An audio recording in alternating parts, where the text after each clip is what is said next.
আর এবার খবর ডিটেলে। এমন একটা খবর এবার জানাবো আপনাদের, তা দেখে অবাক হবেন আপনিও। কোনোদিন হাসপাতালে আসেন, আবার কোনোদিন আসেনই না, অথচ সেই চিকিৎসকদের দেখা যায় হাসপাতালের বাইরে চেম্বারে।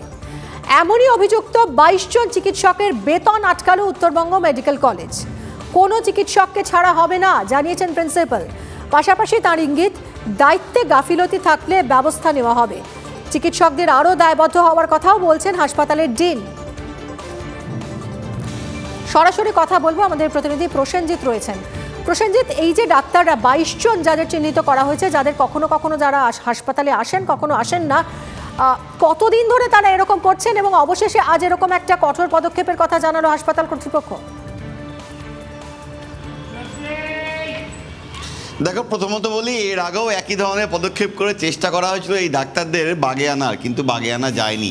দুটো ঘটনা ঘটছে। একদল চিকিৎসক যারা কলকাতা থেকে বদলি হয়ে আসছেন, তারা সপ্তাহে একদিন এসে বাকি সব কটা দিনে রেজিস্টারে সই করে দিয়ে আবার কলকাতা ফিরে যাচ্ছেন, সেখানে প্র্যাকটিস করছেন বা অন্য কাজে যুক্ত থাকছেন।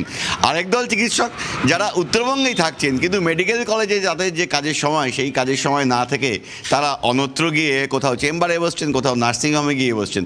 এবং এই অভিযোগটা দীর্ঘদিনে রুগী এবং তার পরিবারের অভিযোগ। ওয়ার্ডগুলোতে ক্রিটিক্যাল রোগীর কোনো ক্রিটিক্যাল সমস্যা হলে সেক্ষেত্রে সেই সময় সেখানে সিনিয়র প্রফেসর চিকিৎসক যারা আছেন তাদের মেলে না। মেডিকেল কলেজে ছাত্রছাত্রীদের অভিযোগ যে ক্লাস নেওয়ার ক্ষেত্রে সিনিয়র চিকিৎসকদের অধিকাংশ সময় দেখা মেলে না, তারা যাচ্ছেন কোথায়। খাতায় কলমে তাদের যা প্রাপ্ত ছুটি, তার বাইরে দিনের পর দিন তারা গড় হাজির উত্তরবঙ্গ মেডিকেল কলেজে। সেই কারণেই কিন্তু তাদেরকে বাগে আনার আরও একবার চেষ্টা। 22 জন চিকিৎসক যাদের বেতন আটকে দেওয়া হয়েছে, তারা কিন্তু প্রত্যেকেই প্রফেসর র্যাঙ্কের, অর্থাৎ মেডিকেল কলেজের সর্বোচ্চ পদাধিকারী। তারা শিক্ষক যারা ছাত্রদের পড়াবেন, তার পাশাপাশি বিভিন্ন বিভাগে ওয়ার্ডগুলোতে তারা কোনো রোগীর সমস্যা হলে সেক্ষেত্রে দেখবেন। তাদেরকে বলা হয়েছে যে তারা আসুন, অবিলম্বে কাজে যোগ দিন। কেন তারা গড় হাজির রয়েছেন তা ব্যাখ্যা দিন। কারণ তাদের যা প্রাপ্ত ছুটি, সেই ছুটি তো নেই, সেই ছুটি শেষ হয়ে গিয়েছে। তাহলে তার বাইরে দিনের পর দিন, মাসের পর মাস তারা কোথায় থাকছেন, কেন আসছেন না, কেন রেজিস্ট্রারে সই করছেন না, সেই কারণেই কিন্তু 22 জনের বেতন আটকে দেওয়া হয়েছে। সঙ্গে সঙ্গে থাকো প্রসেনজিৎ, আমরা একবার শুনবো উত্তরবঙ্গ মেডিকেল কলেজের প্রিন্সিপাল এবং ডিন কি বলছেন, এবং সেই সঙ্গেই শুনবো স্থানীয় নাগরিক মঞ্চের সদস্য দিবাকর সরকার তার বক্তব্য।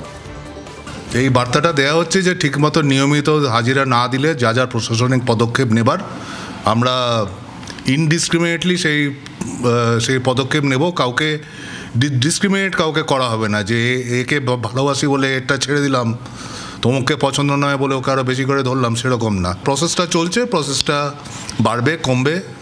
যে সংখ্যাটা আপনি বললেন সেটা বাড়তেও পারে, কমতেও পারে পরবর্তীকালে।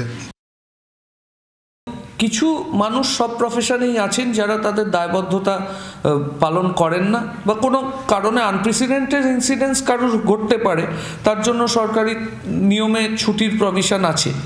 তো সেইগুলো মেনে কাজ করাটা দরকার। জায়গাকে যেখানে কাজ করছি, যে প্রফেশনে আছি, যে ইনস্টিটিউশনে আছি, এবং যে ইনস্টিটিউশনের কারণে আমার নিজের বায়োডাটাও সমৃদ্ধ হচ্ছে, তার প্রতি একটা দায়বদ্ধতা রেখে সবার কাজ করাটা প্রয়োজন বলে আমার ব্যক্তিগতভাবে মনে হয়। তো কলকাতার থেকে যারা আসে তারা কলকাতা থাকে, আসে না। কালকে আমরা ডেপুটেশনে উনি বলেন 22 জনের স্যালারি আটকে আছে, এতদিন পরে শুনলাম।